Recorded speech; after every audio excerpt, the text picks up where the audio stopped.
ನಮಸ್ಕಾರ, ನ್ಯೂಸ್ 11 ಕರ್ನಾಟಕಕ್ಕೆ ಸ್ವಾಗತ. ನಾನು ತಾನಮ್ಮ. ಪ್ರತಿಭಟನಾ ರ್ಯಾಲಿ ಮತ್ತು ಬಿಜಾಪುರ ಬಂದ್ಗೆ ಕರೆ ಕೊಟ್ಟಿದ್ದಕ್ಕೆ ತಾವೆಲ್ಲ ಸ್ಪಂದನೆ ಮಾಡಿ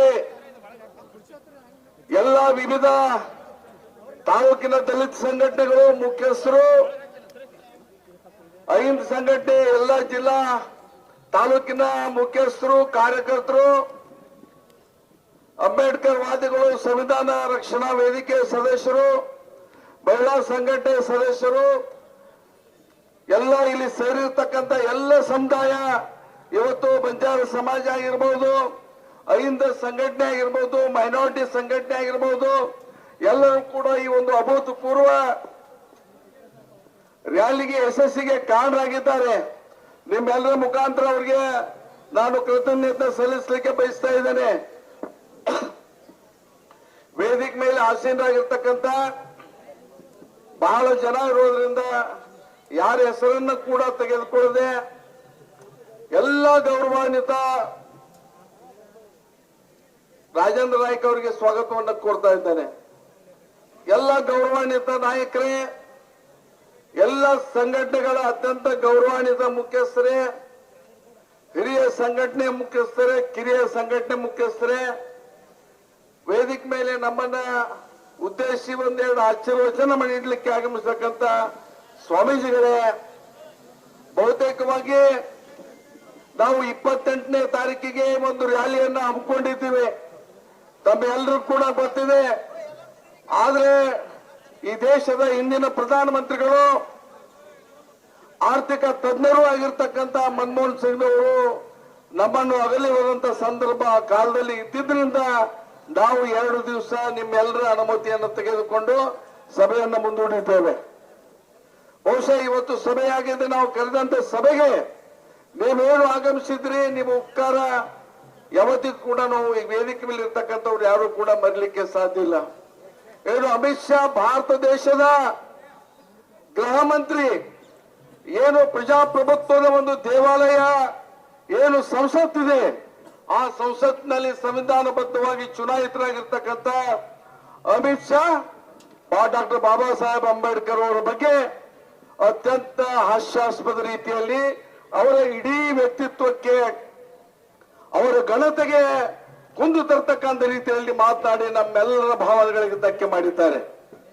ನಮ್ಮ ಬೇಡಿಕೆ ಒಂದೇ, ಇವತ್ತು ಏನಾದರೂ ಪ್ರಧಾನಮಂತ್ರಿಗಳು ಬಾಬಾ ಸಾಹೇಬ್ ಅಂಬೇಡ್ಕರ್ ಅವರ ವಿಚಾರದಲ್ಲಿ ನೀವು ನಂಬಿಕೆಯನ್ನು ಇಟ್ಟಿದ್ರೆ ತತ್ಕ್ಷಣ ಅಮಿತ್ ಶಾ ಅವರ ರಾಜೀನಾಮೆಯನ್ನು ಪಡಿಬೇಕು. ನೀವು ಅಮಿತ್ ಶಾ ಅವರ ರಾಜೀನಾಮೆಯನ್ನು ಪಡೆದೇ ಇದ್ರೆ ಬರ್ತಕ್ಕಂಥ ದಿನಮಾನದಲ್ಲಿ ವಿವಿಧ ಸ್ವರೂಪದ ಹೋರಾಟಗಳು ಈ ದೇಶಾದ್ಯಂತ ನಡೀತಾ ಇವೆ ಅಂತಕ್ಕಂಥ ಎಚ್ಚರಿಕೆಯನ್ನು ಸಭೆ ಮುಖಾಂತರ ಕೊಡ್ಲಿಕ್ಕೆ ನಾನು ಬಯಸ್ತಾ ಇದ್ದೇನೆ.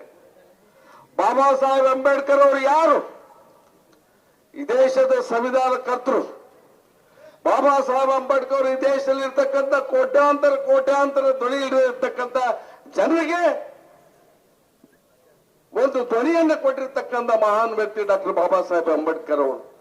ಈ ದೇಶದಲ್ಲಿ ಇರ್ತಕ್ಕಂಥ ಮಹಿಳೆಯರು, ಯಾವುದೇ ಜಾತಿಗೆ ಸೇರಿರ್ತಕ್ಕಂಥ ಮಹಿಳೆ ಇರಬಹುದು, ಅವರೆಲ್ಲರಿಗೂ ಕೂಡ ಹಕ್ಕುಗಳನ್ನು ಕೊಟ್ಟು ಮನೆಯಿಂದ ಹೊರಗೆ ಬರ್ತಕ್ಕಂಥ ವಾತಾವರಣ ನಿರ್ಮಾಣ ಮಾಡಿ ಇವತ್ತು ಸಮಾನ ಶಿಕ್ಷಣ, ಸಮಾನ ಆಸ್ತಿಯಲ್ಲಿ ಒಂದು ಅವಕಾಶ ಇವತ್ತು ಹೆಣ್ಮಕ್ಕಳಿಗೆ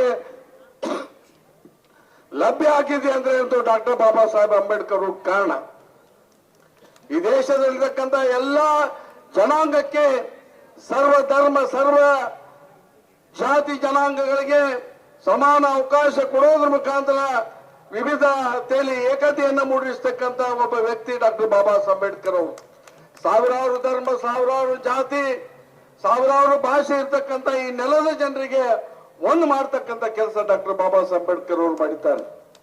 ಅಂತ ಬಾಬಾ ಸಾಹೇಬ್ ಅಂಬೇಡ್ಕರ್ ಅವರನ್ನ ಈ ದೇಶದಲ್ಲಿ ಇರ್ತಕ್ಕಂಥ ದಲಿತ ಜನಾಂಗ, ಅವರಿಂದ ವಿಮುಕ್ತಿಯನ್ನು ಪಡೆದಂತ ಜನಾಂಗ, ಈ ದೇಶದಲ್ಲಿರ್ತಕ್ಕಂಥ ಹಿಂದೂ ಜನಾಂಗ, ಅಲ್ಪಸಂಖ್ಯಾತ ಜನಾಂಗ, ಮಹಿಳೆಯರು ಎಲ್ಲರೂ ಕೂಡ ಅವರಿಗೆ ಯಾರಾದ್ರೂ ಮುಕ್ತಿ ಕೊಟ್ಟಿದ್ರೆ ಡಾಕ್ಟರ್ ಬಾಬಾ ಸಾಹೇಬ್ ಅಂಬೇಡ್ಕರ್.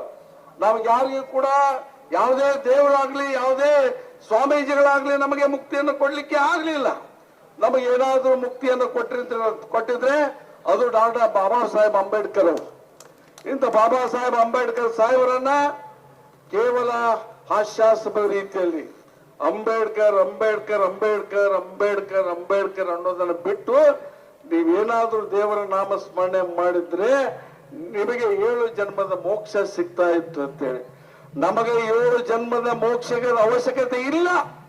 ಈ ಜನ್ಮದಲ್ಲಿ ಬಾಬಾ ಸಾಹೇಬ್ ಅಂಬೇಡ್ಕರ್ ಸಂವಿಧಾನದ ಮುಖಾಂತರ ಗೌರವಿತವಾಗಿರ್ತಕ್ಕಂಥ ಜೀವನ ಮಾಡ್ತಕ್ಕಂಥ ಅವಕಾಶ ಮಾತ್ರ ನಮಗೆ ಬೇಕು ಅಂತಕ್ಕಂಥ ಮಾತನ್ನ ಹೇಳಲಿಕ್ಕೆ ಬಯಸ್ತೇವೆ ಬಂಧುಗಳೇ. ಅದಕ್ಕೆ ವೇದಿಕೆ ಮೇಲೆ ಮಾತನಾಡ್ತಕ್ಕಂಥ ಅನೇಕ ಜನ ಇಲ್ಲಿದ್ದಾರೆ. ಅವರೆಲ್ಲರೂ ಕೂಡ ಅವಕಾಶಗಳನ್ನು ಮಾಡಿಕೊಡೋಣ.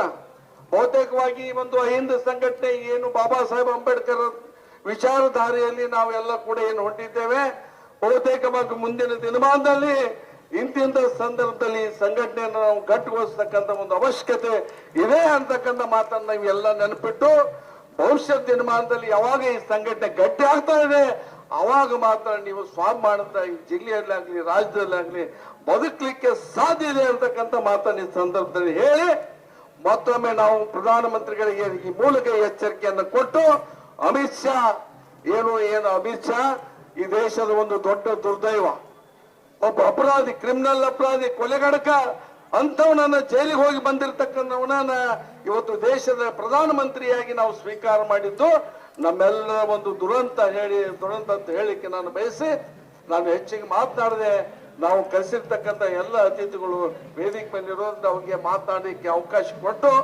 ಅವರೆಲ್ಲರೂ ಕೂಡ ಮಾತನಾಡುವವರಿಗೆ ತಾವ್ಯಾರು ಕೂಡ ನಿರ್ಗಮಿಸಬಾರದು ಅಂತ ಹೇಳಿ ತಮ್ಮಲ್ಲಿ ಕೈ ಮುಗಿದು ಪ್ರಾರ್ಥನೆಯನ್ನು ಮಾಡಿಕೊಂಡು ನಾನು 2 ಮಾತು ಮುಗಿಸ್ತೇನೆ. ಜೈ ಭೀಮ್, ಜೈ ಭಾರತ್. ನಿರಂತರ ಸುದ್ದಿಗಾಗಿ ನೋಡ್ತಾ ಇರಿ ನ್ಯೂಸ್ 11 ಕರ್ನಾಟಕ. ಲೈಕ್ ಮಾಡಿ, ಶೇರ್ ಮಾಡಿ, ಸಬ್ಸ್ಕ್ರೈಬ್ ಮಾಡಿ ಹಾಗೂ ಬೆಲ್ ಐಕಾನ್ ನ ಒತ್ತಿರಿ.